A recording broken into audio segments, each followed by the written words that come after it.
Good morning class 8। आज हम आपका साइंस का पहला चैप्टर पढ़ रहे हैं, क्रॉप प्रोडक्शन एंड मैनेजमेंट। मुझे साथ ही साथ ये भी पता लगा है कि आप बच्चे रीडिंग के टाइम पे ध्यान नहीं देते और सिर्फ क्वेश्चन आंसर लिखने पे ही व्यस्त हैं। इसलिए मैंने ये डिसाइड किया है कि जो मैं आपको पढ़ाऊँगा आपका यूनिट टेस्ट में क्वेश्चन आंसर के अलावा अगर मैंने आपको कोई स्पेसिफिक चीज़ लेसन पढ़ाते वक्त बताई है तो मैं उससे भी ले सकता हूँ। इसकी वजह ये रहेगी कि ताकि आप ज़्यादा से ज़्यादा क्लास में ध्यान दें। देखिए, रीडिंग बहुत एटमोस्ट इम्पॉर्टेंट पार्ट होता है। क्वेश्चन आंसर तो देख के लिखना it's not a big deal, लेकिन सीखना ज़्यादा इम्पॉर्टेंट है। ओके, इसी के साथ हम चैप्टर शुरू करते हैं। मैंने करीब 53 स्लाइड्स बनाई हैं और मैं चाहता हूँ कि मैं जल्दी वरना वीडियो बहुत बड़ी हो जाएगी, मैं मिनट के अंदर अंदर सारी की सारी स्लाइड्स कवर करता हूँ। अगर मैं ज़्यादा स्पीड से बता के निकल जाता हूँ आगे, तो आप वीडियो को पॉज करके पीछे जाके दोबारा सुन सकते हैं जब तक आपको टॉपिक क्लियर ना हो। Okay, let's continue. Agriculture practices. What is agriculture? Basically हम पहला सवाल सबसे इंपॉर्टेंट एग्रीकल्चर प्रैक्टिसेस के अंदर है, what is agriculture.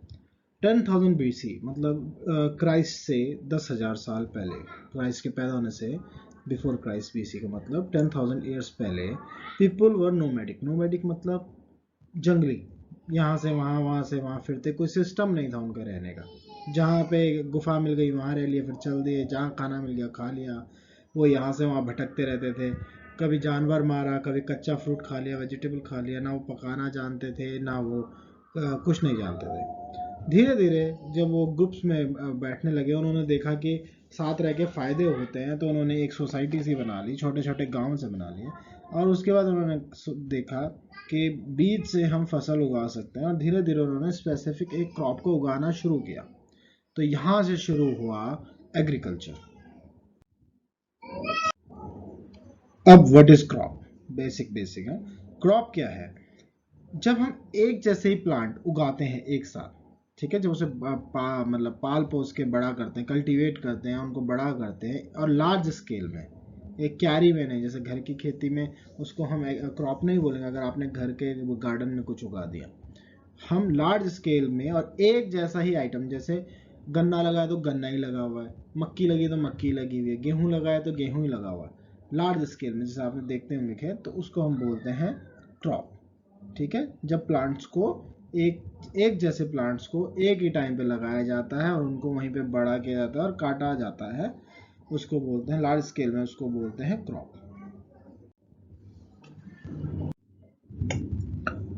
You already know that crops are of different types. Cereals माने दालें, vegetables गोभी की सब्जी की आपने खेती देखी होगी, या फ्रूट्स बाग होते हैं, सेब के बाग होते हैं, या बहुत चीज़ों के बाग होते हैं, इनको भी क्रॉप्स में लिया जाता है क्योंकि वही एक जैसी वेजिटेशन है और लार्ज स्केल पे लगाई गई है।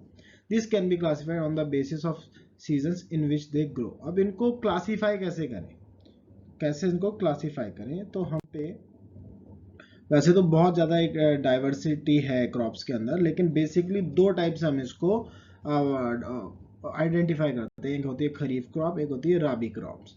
ठीक है, आपने पहले भी सुना होगा खरीफ क्रॉप्स और राबी क्रॉप्स। ठीक है, क्रॉप्स जो बरसात के दिनों में लगाई जाती है, जैसे चावल हो गया, ठीक है, और क्या हो गया, मक्की हो गया, सोयाबीन हो गया, जो यहाँ पे लिखा हुआ जनरली जून टू सितंबर, जब भारत में अधिकतर वर्षा रहती है, मानसून सीजन रहता है, रेनी सीजन रहता है, उस टाइम पे जो क्रॉप लगाई जाती है उसको कहते हैं खरीफ क्रॉप। ठीक है, राबी क्रॉप होती हैं जिनको सर्दियों में लगाया जाता है, जैसे अक्टूबर टू मार्च, जब बरसात ना के बराबर होती है और ठंडा रहता है। जो क्रॉप ठंडियों में और सूखे के टाइम पे लगाई जाती है वो राबी क्रॉप होती है, और जो क्रॉप लगाई जाती है बरसात के सीजन में उनको हम कहते हैं खरीफ क्रॉप। छोटे में आपको एकदम पूरा समझा दिया। एग्जाम्पल्स दे रखे राबी के, जैसे कि ये फोटोज भी दे रखी हैं, जैसे पी हो गया, मटर हो गया, वीट हो गया, मस्टर्ड हो गया। ठीक है, इसके अलावा कुछ सब्जियां भी उगाई जाती हैं और कुछ दालें भी उगाई जाती हैं। Basic practices of crop production. अगर हमें क्रॉप लगानी है, खेती करनी है, तो उसकी बेसिक प्रैक्टिसेस क्या होती हैं? शॉर्टकट में ये रहा, पहला preparation of soil, soil prepare करना। दूसरा सोइंग, सोइंग माने बीज लगाना जमीन में। फिर है एडिंग मैन्योर्स एंड फर्टिलाइजर, खाद डालना और फर्टिलाइजर डालना। इरिगेशन, पानी देना। प्रोटेक्टिंग फ्रॉम वीड, वीड क्या होती है? जो घास उग जाती है, जंगली घास। अच्छा, जंगली घास से फर्क क्या पड़ता है? एक्चुअली जंगली घास जो पानी क्रॉप को जाना चाहिए वो घास खा जाती है, पानी पी जाती है वो सारा, इसलिए क्रॉप को अच्छे से पानी नहीं मिल पाता, इसलिए वीड से ही बचाना पड़ता है। हार्वेस्टिंग, कटाई और फिर स्टोरेज, जब काट के रखेंगे कहीं ना कहीं साइलोज वगैरह में, ठीक है, तो उसको कहते हैं स्टोरेज। अब हम इनको डिटेल से पढ़ेंगे। Preparation of soil, the preparation of soil is the first step before growing a crop.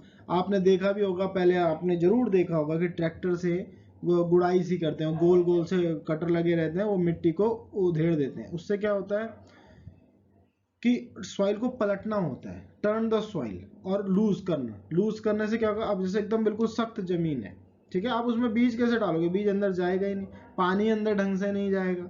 तो सबसे पहले हमको सॉइल को लूज करना पड़ता है। इससे क्या होता है, जैसे हमने बीज डाला तो जो उसकी रूट्स होंगी ना, वो आराम से उसके अंदर घुस जाएंगी, अगर मिट्टी लूज है, ठीक है।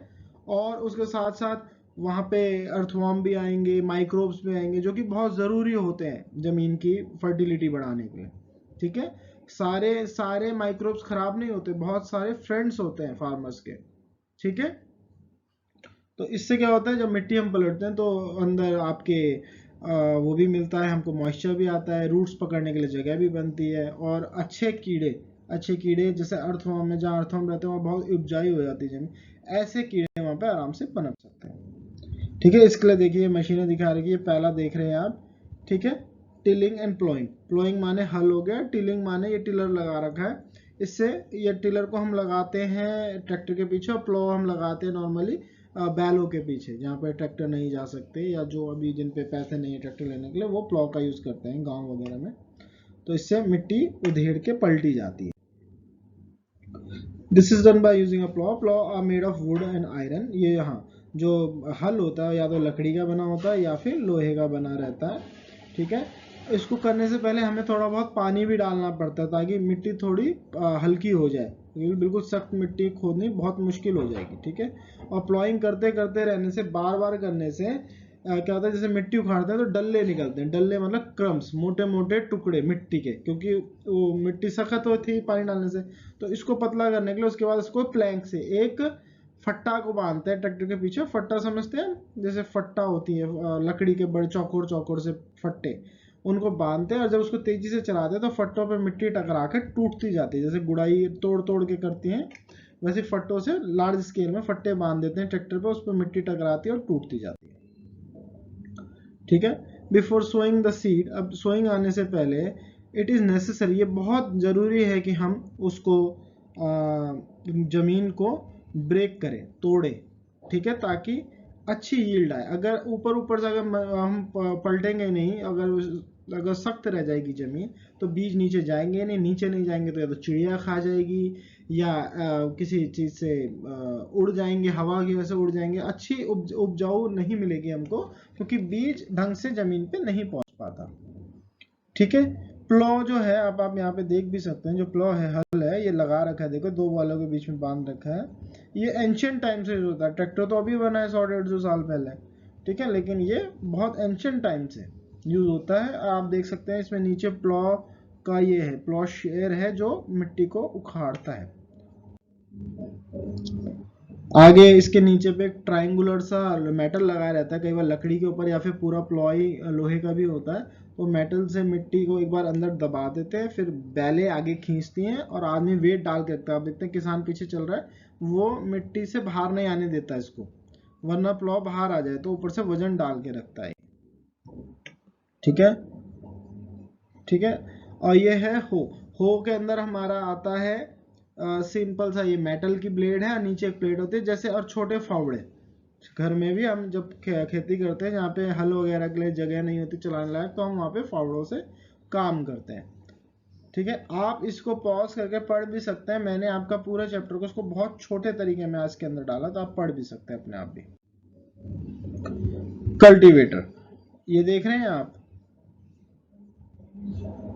ये देखिए, ये पीछे ट्रैक्टर के पीछे आप देख रहे हैं कल्टीवेटर लगा हुआ है, इसमें बहुत सारे हो होते हैं एक तरीके से, बहुत सारे फावड़े टाइप होते हैं एक साथ, और मशीन से वो दबाते हैं और स्पीड से, इसमें हाथ का काम बचता है, बैल का काम बचता है, और ज़्यादा लेबर बचती है और जल्दी से जल्दी प्लॉइंग हो जाती है। फिर आ गया सेकेंड पार्ट, सोइंग। सोइंग माने मैंने बताया था बीज लगाना, ठीक है। सोइंग से पहले हमको मेक श्योर करना होता है जो सीड्स हैं वो बहुत अच्छी क्वालिटी के होंगे तो अच्छी फसल पैदा होगी, ठीक है। और अच्छी फसल पैदा होगी तभी कुछ मुनाफा होगा। आप नहीं चाहते कि आप कमजोर फसल के दाने लगाएं जो हल्का पानी कम पड़ेगा तो मर जाए। क्वालिटीज होती हैं सीड के अंदर भी कि इसका बीज जो है कम पानी में भी खड़ा रहेगा, और अगर ज़्यादा भी कुछ हो गया तो ये इंसेक्ट से बचा रहेगा। तो बहुत ज़रूरी है कि हमें सीड्स के बारे में जानकारी रहे, और इसकी जानकारी प्रोवाइड करने के लिए भारत सरकार के कई डिपार्टमेंट हैं जो फार्मर्स की मदद करते हैं, लोगों की मदद करते हैं। इंटरनेट पे जानकारी अवेलेबल रहती है ताकि आप अच्छे से अच्छा बीज आप वो करें, क्या करें, अच्छे से अच्छा बीज आप खरीदें और फिर उसमें मेहनत करें, ठीक है। ये एक्टिविटी दे रखी है, एक्टिविटी के लिए मैं आपको बाद में बताऊंगा, इसी चैप्टर से मैं आपको बाद में ये आपके कॉपी में करने के लिए बताऊंगा, इसको हम बाद में देखेंगे। ये एक्टिविटी का पार्ट है, ठीक है। सोइंग के लिए पहले क्या होता था, ट्रेडिशनल टूल था कि प्लॉ चलाते थे और पीछे एक फनल जैसा कुप्पी, आप देखिए गौर से देखिए फोटो में, जहाँ पे दो किसान हैं उनके बीच में एक कुप्पी है, कुप्पी जैसे पेट्रोल डालते हैं स्कूटर के अंदर, आपने देखा होगा, ठीक है, वैसी कुप्पी होती है। तो मिट्टी खोदती जाती है और एक एक बीज ऊपर से डालते जाते हैं, फिर मिट्टी पलट के उसमें पैरों से डाल देते हैं और फिर बीज नीचे दब जाता है, ठीक है।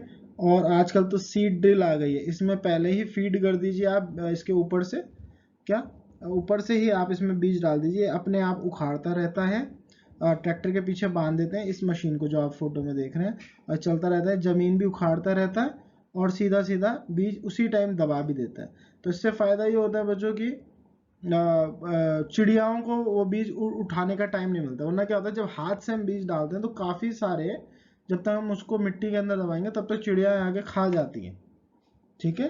तो इससे क्या होता है कि बीज सीधा जमीन के नीचे चले जाता है और ज्यादा चांसेस हो जाते हैं कि एक अच्छा पौधा बन के निकलेगा या फसल बन के निकलेगा। फिर आ गया आपका third important part, adding manure and fertiliser. Manure हो गया बेटा खाद, खाद भी कई प्रकार के होते हैं, एक तो गोबर की खाद बनती है, फिर एक केचुए की खाद भी होती है, ठीक है।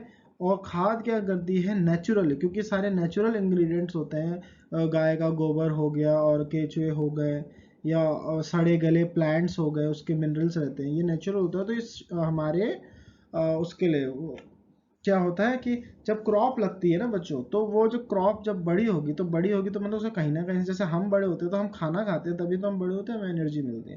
तो जब प्लांट्स बड़े होते हैं तो वो भी जमीन से खाना खाते हैं, वो खाली पानी ही नहीं लेते, वो जमीन के मिनरल न्यूट्रिएंट्स भी अपने अंदर ले लेते हैं, और तभी उस खाने में हमें ताकत मिलती है, वही खाना फिर हमारे मुंह में जाता है, ठीक है, ताकि हमें वहां से खाने मिले। तो जब फसल जमीन से ये सब खाती रहेगी तो सॉइल में जो जमीन है उसमें इसकी न्यूट्रिएंट्स की कमी हो जाएगी। तो इसको पूरा करने के लिए वापस हम जो यही चीजें शरीर से निकला हुआ गोबर हो गया, इसके अंदर न्यूट्रिएंट्स रह जाते हैं, सड़े गले जैसे जानवर हो गए, ये अर्थवर्म हो गए, जब जमीन में गुजरते हैं खाते हैं और अपना गोबर करते हैं तो उसमें बहुत सारे न्यूट्रिएंट्स निकलते हैं। तो नेचुरली क्या होता है जमीन पे मिल जाते हैं, फिर मिक्सअप हो जाते हैं, तो जो न्यूट्रिएंट्स बाहर निकले थे वापस आ जाते हैं।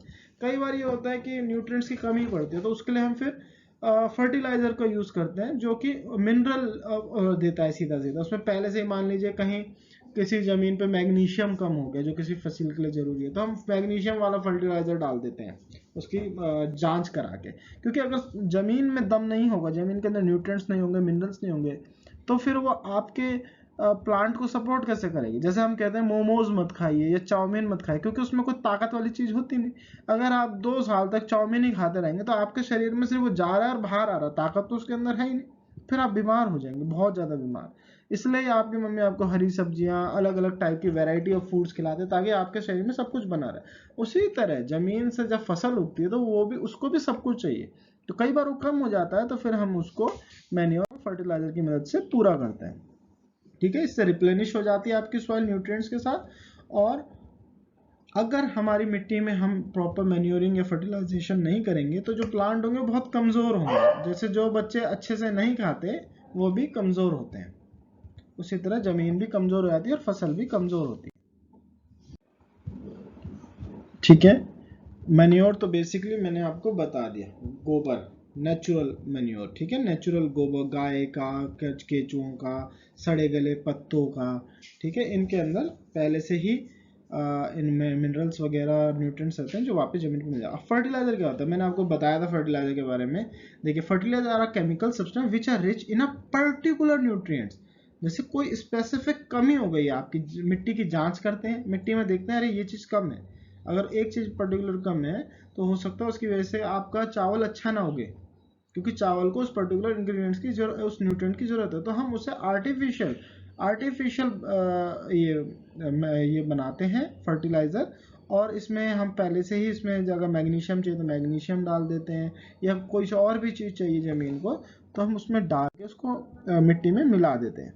ठीक है, लेकिन फिर क्या हुआ, लोगों ने देखा कि भैया फर्टिलाइजर डालने से तो फसलें बहुत अच्छी हो रही हैं, तो वो ओवर यूज करने लग गए, दबा दब कि और अच्छी फसलें होंगी और अच्छी फसलें होंगी, और अच्छी तो कुछ नहीं हुई। देखिए, किसी चीज की अति हमेशा खराब होती है। ठीक है, अगर आप एप्पल बहुत अच्छा होता है शरीर के लिए, लेकिन अगर आप 20 एप्पल एक बार में खा जाओगे तो आपके पेट में दर्द हो जाएगा, आपका पेट भी खराब हो जाएगा। तो उसी तरह जब ज़्यादा फर्टिलाइजर यूज हुआ तो जमीन ने जो अपने आप उसकी क्वालिटी होती थी कि हमें अपनी स्थिति सुधारनी है, और वो कीड़े आते थे, कीड़े आते थे और मैन्योर गिरता था, उससे जो नेचुरल जो उसका रूटीन था वो खराब हो गया। ठीक है, ऑल्सो जब उसमें से पानी गुजरता है तो ये केमिकल्स हैं, तो ये केमिकल बारिश में साथ साथ बह के नालों के थ्रू होके नदियों में मिल रहा है धीरे धीरे, और नदियां भी वो गंदी कर रही है, और केमिकल अच्छा नहीं होता हमारे लिए। अब एडवांटेज ऑफ मैन्योर और फर्टिलाइजर और मैन्योर के बीच में हम देख रहे हैं कि मैन्योर का क्या फायदा है। ठीक है, it enhances water holding capacity of the soil. इसकी वजह से क्या, जो पानी रोकने की क्षमता होती है कि जल्दी से सूरज की धूप में उड़ ना जाए, या ऊपर ऊपर से बह ना जाए, या नीचे जमीन के नीचे ही ज्यादा ना चले जाए, ये ज्यादा देर अपने अंदर पानी रोक सकता है मैन्योर। ठीक है, मिट्टी से ज्यादा। और ये सॉइल को क्या बनाता है, सेकंड पॉइंट देखिए, पोरस बनाता है। ठीक है, पोरस मतलब छेद वाला। आपने कभी चीज देखा है, चीज उसके अंदर, आपने कभी कार्टून में देखा होगा टॉम एंड जेरी के, वो चूहा चीज खाता है उसके अंदर छेद रहते हैं, तो इसको हम कहते हैं पोरस, जिसके अंदर अंदर बारीक बारीक छेद रहते हैं। ये छेद क्या काम करते हैं, जैसे अगर जमीन के नीचे गर्मी हो रही है तो उस छेद के रास्ते गर्म हवा बाहर निकल जाती है, या कोई डेंजरस गैस बन रही है किसी भी वजह से वो बाहर निकल जाती है। ठीक है, और ये क्या करता है, जो फ्रेंडली माइक्रोब्स हैं, कुछ अच्छे बैक्टीरिया हैं, ये उनके लिए बहुत फ्रेंडली होता है, उनको बढ़ने का मौका देता है। और दूसरा, टेक्सचर ऑफ सॉइल नरम रखता है, खुरदुरी नहीं रखता, सॉइल के अंदर नमी रखता है, उसको नरम रखता है। फिर एक और एक्टिविटीज को हम बाद में देखेंगे। ठीक है, अब इनके बीच में डिफरेंसेस पढ़ लेते हैं, फर्टिलाइजर और मैन्योर के बीच में आखिर डिफरेंसेस हैं तो हैं क्या। फर्टिलाइजर इनऑर्गेनिक है, इनऑर्गेनिक मतलब नेचुरल नहीं होता, हम उसे फैक्ट्री में बनाते हैं। मैन्योर जो है वो बिल्कुल नेचुरल सब्सटेंस है, वो काव के डंग से, ह्यूमन वेस्ट से और प्लांट के रेजिड्यू, पत्ते फल जो गिर के सड़ जाते हैं उससे बनता है। फर्टिलाइजर मैंने आपको बताया फैक्ट्रीज में बनता है, और मैन्योर फील्ड्स में बनता है। ठीक है, फर्टिलाइजर जमीन को कोई हुमस नहीं देता, नमी नहीं देता, और मन्योर क्या करता है, बहुत सारी नमी लाता है जमीन के अंदर। ठीक है, और फर्टिलाइजर बहुत ज़्यादा रिच होते हैं नाइट्रोजन, फास्फोरस और पोटेशियम में, और जो मैन्योर होता है उसमें भी ये सब चीज़ें होती है, लेकिन इतना ज़्यादा नहीं होता, नेचुरल होता है, उसमें कम कम होता है, मैन्योर खूब डालना पड़ेगा। फर्टिलाइजर अगर एक मुट्ठी डालनी है तो मैन्योर हमको, नेचुरल जो मैन्योर है हमको वो एक तसला डालना पड़ेगा, तब जाके कुछ रिलेटिव बात बनेगी, लेकिन फिर भी हमारी ज़मीन के लिए मैन्योर बेस्ट प्रिफर्ड किया जाता है। आजकल जिसको आपने सुना होगा ऑर्गेनिक फूड, अगर आपने कभी सुना होगा बच्चों, तो ऑर्गेनिक का मतलब यही है कि इसमें फर्टिलाइजर यूज नहीं होता, वो मैन्योर के थ्रू नेचुरल चीज़ों के अंदर ही बनता है।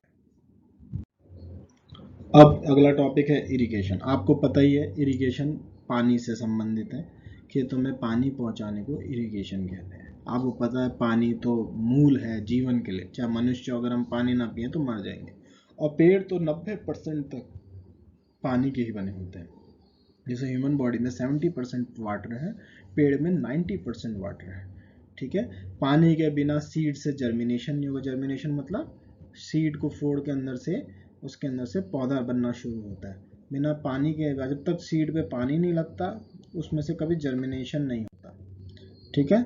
और the supply of water to crops at different intervals is called irrigation, ठीक है। ऐसा मैंने कि मैं पानी छोड़ दिया वरना उस फसल पानी में डूब के गल जाएगी, और हर फसल का अलग अलग सिस्टम होता है उस पर पानी पहुंचाने का, कई बार 2-2 घंटे में देना होता है, कई बार 1-2 दिन में देना होता है, ठीक है। The time and frequency of irrigation varies from crop to crop, soil to soil and season to season, season पे ही फर्क पड़ता है। जैसे रेनी सीजन है तो आप खुद क्यों डालोगे पानी, जब आपको पता है कि आसमान से पानी गिरने वाला है तो आप पानी नहीं डालेंगे। आप देख सकते हैं एक तो स्प्रिंकलर सिस्टम बना रखा है मैंने यहाँ पे, और दूसरा ये है नालियाँ डाली जाती हैं इसमें, नालियाँ छोटी छोटी नालियाँ जाती हैं, इसके अंदर पानी चला जाता है। अगर आप कोई पशु लोग की तरफ गए तो आपने देखा होगा वहाँ पे नहरें बनाई रहती हैं छोटी छोटी सी, ठीक है, इसके थ्रू पानी पहुंचाया जाता है खेतों में। सोर्स ऑफ इरिगेशन क्या है हमारे देश में और विदेशों में भी, पहले वेल्स, कुओं से पानी निकालते हैं, ठीक है, हाथ से। फिर आगे ट्यूबवेल्स, ट्यूबवेल्स में क्या करते हैं, सीधा एक पाइप नीचे जमीन के अंदर डाल देते हैं और वहां से फिर मतलब एक ट्यूब अंदर तक चले जाती है और वहां से मोटर के थ्रू उसको पानी को खींचा जाता है। फिर हो गए पॉन्ड्स, पॉन्ड्स हो गए, पॉन्ड्स लेक्स, तालाब हो गए। इसमें क्या, छोटे तालाब बड़े तालाब, इसमें क्या करते हैं मोटर लगा के यहाँ से पानी, बगल में देखिए तालाब भी बना रखी है, यहाँ से मोटर के थ्रू पानी उसमें डाला जाता है, ठीक है। अगर हाइट पे है तो उससे वही नालियाँ बना के निकाला जाता है। फिर रिवर्स हो गई, रिवर्स का पानी यूज किया जाता है, ठीक है। और डैम्स, डैम आपको पता है डैम में पानी रोकते हैं फिर धीरे धीरे उसको इरिगेशन के लिए यूज करते हैं। कैनाल्स, कैनाल्स होती हैं बड़ी बड़ी, जैसे छोटे नहर होते हैं उससे बड़ी बड़ी नहर भी होती हैं जो इंटरस्टेट ट्रैवल करती है, इंटरस्टेट। अगर आपको पता हो, अगर आप कभी रुड़की गए हों या कोटद्वार की तरफ गए हों तो आपने देखा होगा कि जैसे चीला नहर ही देख लीजिए, आपके बगल में ही है चीला चीला नहर। ये जो नहर है बेटा, ये पावर प्लांट तो जाती जाती है, उसके बाद ये पानी आगे हरिद्वार में होता है, फिर वहां से ये कनाल में चले जाता है यूपी की तरफ, गांव में खेती का पानी पहुंचाने के लिए नदियों से ही कनाल्स बना दी जाती है।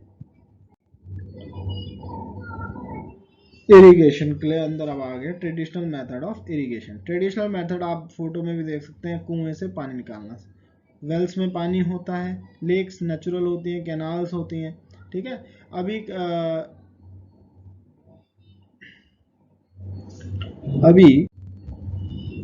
तो हमारे पास आ चुकी है मोटर्स वगैरह। जब मोटर वगैरह नहीं था, जो ट्रेडिशनल था तो लोग हाथों से करते थे, और वो क्या करते थे, पुली सिस्टम का, नीचे देखिए मोट पुली सिस्टम होता था। अभी आगे फोटोज होंगे आपको ज़्यादा समझ आएगा। चेन पंप होता था, ठीक है। इसमें ह्यूमन का यूज होगा और कैटल पावर यूज होगी। मतलब क्या होगा, अब तो देखिए मोटर्स आ गई हैं, अब तो पेट्रोल डाला, डीजल डाला, बिजली लगाई, फटाफट फटाफट फटाफट ये मोटर खींच देती हैं। लेकिन पहले क्या होता था कि ये जो कुएं होते थे, ठीक है, इसमें से हमको गायों की मदद से हम बाल्टी डालते थे, फिर गाय को चलाते थे, बाल्टी की एक तरफ रस्सी, गाय दूर जाती थी तो पानी लेके बाल्टी ऊपर आती थी, फिर वो पानी को हम खेतों में बहुत धीरे धीरे धीरे करके डाला करते थे, ठीक है। और अब फिर उसके बाद मोटर्स आ गई हैं, इलेक्ट्रिकल सिस्टम, सोलर सिस्टम्स आ गए हैं, ठीक है। अब तो कई जगह पे क्या होता है कि जो विंड एनर्जी है उससे भी मोटर चलाई जाती है और पानी खींचा जाता है जमीन के नीचे से। आप यहाँ पे देखते हैं स्प्रिंकलर सिस्टम, देखिए पाइप लगा रखा, मोटर लगा रखी है वेल के ऊपर, वहां से एक पाइप जा रहा है और फैला हुआ है, जाला फैला हुआ है जमीन के नीचे नीचे। तो जब मोटर चलती है पानी इन स्प्रिंकलर के थ्रू फैलता है, जैसे बारिश के छींटे पड़ते हैं वैसे धीरे धीरे फैलता है। अब ये सिस्टम कहाँ पे ज्यादा यूज होता है, ये सिस्टम यूज होता है जहाँ जमीन ऊपर नीचे उबड़ खाबड़ होती है, प्लेन नहीं होती, जहाँ पे कि हमने नहर डाल दिया और चला गया। अगर जमीन ऊपर नीचे है तो हम क्या करते हैं, स्प्रिंकलर लगा देते हैं, क्योंकि पानी ऊपर तो चढ़ नहीं सकता, पानी केवल नीचे ही जा सकता है, तो हमें हाइट में जाना है तो हमें स्प्रिंकलर सिस्टम ज्यादा बेहतर रहता है हमारे लिए, ठीक है। इसका सिंपल सा लॉजिक है, जैसे घरों में हम पानी चढ़ाते हैं मोटर खोल के, वैसे पानी हम कुएं से खींचते हैं और फिर पाइप के थ्रू स्प्रिंकलर्स तक जाता है। स्प्रिंकलर आपने पीछे एक फोटो में देखा होगा, वहाँ पानी मैंने बताया था ऐसे फुहारे की तरह छूटता, शायद आपने कभी देखा भी हो, उससे पानी बिल्कुल ऐसे पड़ता है जैसे आसमान से पड़ रहा हो। ओके, ड्रिप सिस्टम, ये बहुत इंटरेस्टिंग सिस्टम है। इसमें हम ना ऊपर से नहीं डालते, देखिए हम पानी डालते हैं ऊपर से, ऊपर से ड्रिप सिस्टम का फायदा क्या होता है कि हम सीधा जो पानी जो स्प्रिंकलर है ना, स्प्रिंकलर की ना होके बिल्कुल एक सिंपल सा छेद होता है। आप देखिए पाइप को देखिए जो मोटर से आ रहा है, और ये सीधा जहाँ पे स्प्रिंकल पानी ड्रिप करता है, टप टप, ड्रिप किसे कहते हैं, टप टप करके जो पानी बूंदें गिरती है, ये सीधा जड़ों पे पानी गिराता है। सीधा जड़, जहाँ पे पेड़ की जड़ है वहीं पे छेद किया जाता है पाइप में, वहीं से पानी गिरता है और सीधा सीधा ये जड़ों पे जाता है। ये ज्यादातर यूज होता है इसके लिए, क्या कहते हैं इसको, फ्रूट्स के लिए, फ्रूट्स के लिए, गार्डन्स के लिए, और जैसे वैसे ट्रीज हो गए, ट्रीज मैंगो ट्रीज वगैरह, जिनको स्पेसिफिक हमें पता होता है कि एक दिन में इतना लीटर पानी देना है, तो इसको उसी हिसाब से डिजाइन किया जाता है कि टप टप करके दिन भर में धीरे धीरे धीरे धीरे नमी बनी रहे, बस ज्यादा एकदम से मोटा पानी नहीं डाल देते, ठीक है। और इसमें पानी वेस्ट नहीं होता। क्यों नहीं होता? क्योंकि सीधा जड़ों तक पानी जा रहा है जहां से उसको चाहिए, ठीक है। Weeds and weeding. वीड्स मैंने आपको बताया था अनडिजायरेबल प्लांट। आपने गमलों में भी देखा, अगर आपके घर में गमले हैं, आप कहीं गौर से देखिएगा कि आप गमले में लगाते फूल है, लेकिन नीचे से अंटसंट घास उगाती है, कुछ भी घास हो गया या कोई और पौधा उग गया। होता क्या है कि फूलों के अंदर बीज होते हैं, हवा चलती है, फूलों से बीज उड़ते हुए कहीं और गिर जाते हैं, कभी आपके गमले में गिर जाते हैं, फिर वो बीज वहां पनप जाता है और वो पौधा बन जाता है। अब वो पौधा क्या करता है कि जो दूसरा पौधा आपने जानबूझ के लगाया है कि मेरे को यहाँ पे रोज ही लगा रहा है, लेकिन उसके बगल में कोई और फूल लग रहा है, अब जब वो उसी गमले में लग रहा है या उसी जमीन पे लग रहा है, तो वो दूसरे पौधा जो जो आप चाहते हैं उगे, उसका पानी खींच रहा है, उसके न्यूट्रिएंट्स खींच रहा है, वो खुद भी यूज कर रहा है, ठीक है। तो ये अनडिजायरेबल प्लांट जो होते हैं, इन्हीं को हम क्या कहते हैं, वीड्स। और ये नेचुरली उगते हैं, या आप नहीं उगाते, ये नेचुरल प्रोसेस के कि बीज बीज की वजह से कहीं पे बीज गिर गया, या कौवे बीज ले, चिड़ियाएं बीज ले जाती हैं, उनके मुंह से गिर जाता है, कहीं भी कुछ भी उग जाता है। जैसे आप जंगल देखते हैं, जंगल के अंदर जाइए, कभी कभी वहां पे आम का पेड़ आ जाता है। अरे भाई आम कहाँ से आया, जंगल में किसने लगाया? होता क्या, कभी किसी तोते ने आम उठाया होगा, खा रहा होगा, उड़ता उड़ता लेके जा रहा होगा, उसके मुंह से गिरा, गुठली गिर गई, गुठली गिर गई, कुदरती उसमें जर्मिनेशन हो गया, पेड़ लग गया कई सालों के अंदर, ठीक है। तो ये नेचुरली होता है, इसमें ह्यूमन का इंटरफेरेंस नहीं होता। और वीडिंग कहते हैं इनको निकालना। The removal of weeds is called weeding. Weeding is necessary since weeds complete with the crop plants for water, nutrients, compete मतलब सॉरी, क्या करते हैं, जो वीड होते हैं compete करते हैं, जैसे मैंने बताया, ये दूसरे के हिस्से का पानी, न्यूट्रिएंट्स वगैरह खा जाते हैं, जिसकी वजह से जो चीज़ हम चाहते थे उसको अच्छा पोषण नहीं मिल पाता और वो खराब हो जाता है। इसलिए weeding is also very important. हमें इनको उखाड़ना चाहिए। आपकी मम्मी भी कभी आपने देखा होगा कि गमले में कुट्टी से थोड़ा थोड़ा थोड़ा थोड़ा खुदाई करती हैं और फिर घास वास निकालते रहते हैं, ताकि जो पौधा हमने स्पेसिफिक लगा रखा है उस पर ज़्यादा से ज़्यादा पानी पहुंचे, ठीक है। कुछ वीडिसाइड्स होते हैं, केमिकल टाइप होते हैं स्पेसिफिक, हम चाहते हैं कि ये वाला वीड ना हो गया, इससे हमारी फसल मर जाए, तो उसको मारने के लिए स्पेसिफिक वीडिसाइड्स भी आते हैं। इसका छिड़काव करने में या पानी के साथ मिला के स्प्रे करने से क्या होता है, वो पौधा मतलब जो वीड है वो ऐसे ही खत्म हो जाता है। अब हार्वेस्टिंग। हार्वेस्टिंग किसे कहते हैं? जब हम फसल को काटते हैं, एक गेहूं हम लगाते हैं, गेहूं से हमें आटा मिलता है, जब गेहूं का पौधा लगाते हैं हरा रहता है, फिर वो गोल्डन कलर का हो जाता है बड़ा होने के बाद, उसके बाद जब वो पूरा बन जाता है, अगर उसके बाद भी अगर हम उसे ज़मीन पे रखेंगे तो वहीं पे सड़ जाएगा, तो हमें उसे काट के वहाँ से निकालना पड़ता है। तो जो जो जो cutting of crop after it is mature is called harvesting. जो मैच्योर हो जाए, मैच्योर मतलब जब उस पूरा बड़ा हो जाता है वो, अगर आप छोटे में काट देंगे तो फायदा नहीं है, ठीक है। जब पपीते आपने कभी लगे देखे होंगे या अमरूद देखे होंगे, जब छोटे छोटे होते हैं उस टाइम आप खाओगे, आपसे खाए नहीं जाएंगे, तो क्योंकि मैच्योर नहीं होते। जब वो मैच्योर हो जाते हैं मतलब गिरने वाले होते हैं, अपना बड़े बड़े हो जाते हैं, उसे कहते हैं मैच्योर हो गया, अब तोड़ने का जब समय आ जाता है। तो इसी तरह फसल्स का भी टाइम होता है मैच्योरिटी का। तो जब ये मैच्योर हो जाते हैं तो उस टाइम पे इसको काटने को बोलते हैं the cutting of crop after it is mature is called harvesting. Harvesting के कई तरीके हैं, मैनुअली भी हाथ से सिकल के द्वारा, जिसको हम वो कहते हैं दांती कहते हैं अपने इधर, या फिर मशीन होती है हार्वेस्टर, बड़ी बड़ी मशीन होती है। और काटने के बाद हमें जो जैसे हम काटते हैं तो उसमें बीज अलग होता है जो हमें खाना है, और झाड़ अलग होती है, ठीक है। तो उसको उससे अलग करने के प्रोसेस को हम कहते हैं हार्वेस्टिंग, ठीक है।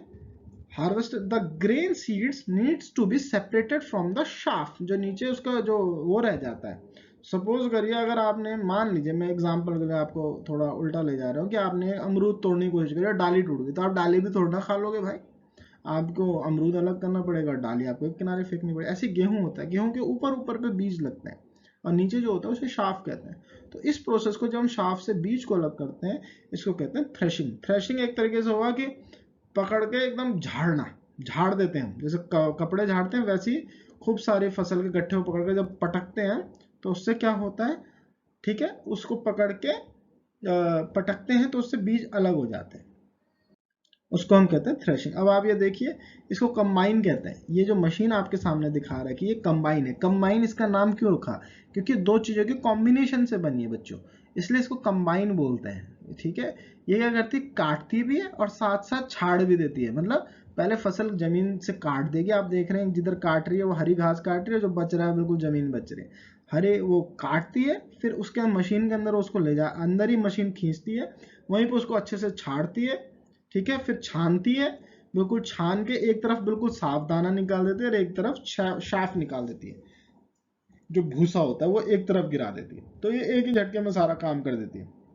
ये मशीन बहुत इंपॉर्टेंट है, इसका नाम है कंबाइन, ठीक है। अब उसके बाद आपने काट तो लिया, आप रखेंगे कहाँ, अगर आप ऐसे ही खुले में रख देंगे या कट्टे में रख देंगे घर पे, तो चूहे आ जाएंगे, खा जाएंगे, या नमी की वजह से उसमें फंगस लग जाए, खराब हो सकता है, कीड़े लग सकते हैं। तो साइलोज बनते हैं। आप ये फोटो में जो ये बड़े बड़े कंटेनर देखिए, छोटे नहीं है, ये कई ऊंची बिल्डिंगों से ऊंचे हैं, ये कम से कम 8-8 10-10 माले बड़े ये हैं। ये स्टील के ये डब जैसे घरों में होते हैं ना ड्रम, ये इतने बड़े बड़े ड्रम है, इनको साइलोज बोला जाता है।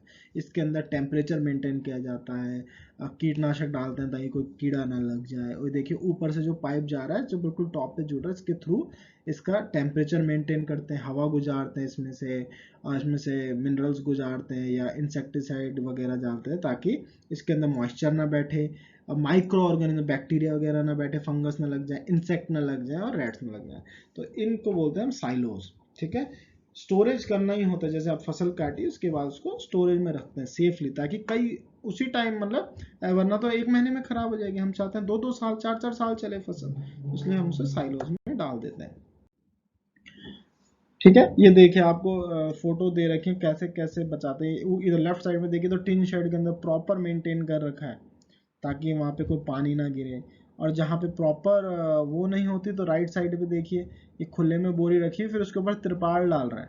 लेकिन तिरपाल डालने से क्या होगा, पानी से तो शायद एक बार बच जाए लेकिन चूहों से नहीं बचेगा। काफ़ी सारी फसल ऐसी खराब हो जाती है कि चूहे खा गए जी, पानी से सड़ गया या फंगस लग गया, बहुत सारे बोरे ऐसे ही खराब होते हैं हमारे देश में। हमारे देश की मुख्य समस्या यही है कि हमारे पास फसल बहुत है लेकिन हमारे पास फसल को संभाल के रखने की व्यवस्था नहीं है। जितनी फसल खराब हो जाती है अगर हम वो बचा लें तो 1 साल के लिए देश में एक्स्ट्रा खाना बच जाएगा। तो स्टोरेज भी बहुत इंपॉर्टेंट एस्पेक्ट है, ठीक है। अब हम जूट बैग्स मतलब बोरों के अंदर रखते हैं अपनी फसलों को, डिपेंड करता है कैसी फसल है। कुछ को हम बिल्कुल प्लास्टिक बैग्स के अंदर रखते हैं, कुछ को गोडाउन में रखते हैं। कई बार क्या होता है केमिकल से गुजारते हैं ताकि उसमें कीड़े ना लगें और माइक्रो ऑर्गेनिज्म ना लगे। ये मैंने डिटेल में लिख रखा है, आप इसको पढ़ भी सकते हैं पॉज करके, ठीक है। नीम की लीव्स डाल देते हैं, नीम की घरों में आपको पता नहीं आपको करते हैं कि नहीं, जैसे चावल होता है तो चावल में वो लग जाता है या गेहूँ आटे में घुन लग जाता है तो नीम की पत्तियां तोड़ के डाल देते हैं बीच में। तो उसकी स्मेल से उसके जो उसके अंदर जो इंग्रेडिएंट्स होते हैं नीम के अंदर, उसकी वजह से कीड़े या फंगस नहीं लगता चीज़ों में। एक और एक्टिविटी है, इसको हम बाद में देखेंगे, ठीक है। अब एक टॉपिक हम पे आ गया है एनिमल हस्बेंड्री का, ठीक। अब हो सकता है आपने घरों में कुत्ता पाला हो या गाय पाली हुई हो या आप जानते हो किसी को जो पालता है। देखिए जब तक हम घर में पालते हैं उसको कहा जाता है पेट्स, लेकिन जब यही काम जैसे घर में लगाते हैं तो क्यारी, चार छोटी सी क्यारी बना दी, और जब बड़े स्केल में करते हैं तो क्रॉप्स। उसी तरह जब जानवरों को प्रॉपर तरीके से खाना देना, घर देना, शेल्टर देना और उनका ख्याल रखना जब लार्ज स्केल में किया जाता है तो उसको कहा जाता है एनिमल हस्बेंड्री, ओके। अब आपके कीवर्ड्स जो इसके अंदर थे ये मैंने यहाँ पे लिख दिए हैं, आप इनको एक बार पढ़ लीजिए। एग्रीकल्चर प्रैक्टिसेस के अंदर हमने क्या क्या पढ़ा, एनिमल हस्बेंड्री में मतलब वही जब लार्ज स्केल में जानवरों का केयर किया जाए, शेल्टर किया जाए, ठीक है, और फूड दिया जाए, उसको कहते हैं हम एनिमल हस्बेंड्री। क्रॉप मैंने बताया लार्ज स्केल में जब एक ही जैसा वेजिटेशन उगाया जाए उसको कहते हैं क्रॉप। फर्टिलाइजर इनऑर्गेनिक सब्सटेंस होते हैं जो फैक्ट्रीज में बनाते हैं, ये किसी स्पेसिफिक न्यूट्रिएंट्स में भरपूर होते हैं। ठीक है। ग्रेनरीज, ग्रेनरीज हो गए दानों से, ग्रेन्स हो गए आपके ये गेहूं चावल वगैरह, इसके लिए इससे रिलेटेड शब्द है। ओके, खरीफ क्रॉप हमने पढ़ा, राबी क्रॉप हमने पढ़ा, साइलो मैंने आपको बताया। ठीक है, वीड्स के बारे में हमने पढ़ा। विनोइंग क्या होता है? छानना। वो देखा आपने घर में वो होता है, क्या बोलते हैं उसे, सुफ़ा, सुफ़ा कहते हैं। उसमें वो आपकी मम्मी साफ करती है, छड़ छड़ छड़ करके उसमें फूंक मार मार के उड़ाते हैं, उसको कहते हैं विनोइंग। ठीक है। प्लो के बारे में हमने पढ़ा। ठीक है, हल, हल को बोलते हैं प्लॉ। मैन्योर के बारे में हमने पढ़ा, इरिगेशन के बारे में हमने पढ़ा। तो ठीक है, अब आपकी काफ़ी बड़ी क्लास हो गई। जब आपको ज़रूरत पड़े आप रिपीट कीजिएगा। अब हम आपके इसके क्वेश्चन आंसर भी भेज रहे हैं। एक्टिविटीज़ आपके समर वेकेशन के लिए हम छोड़ रहे हैं, एक साथ ही आपको दी जाएगी। Okay, thank you.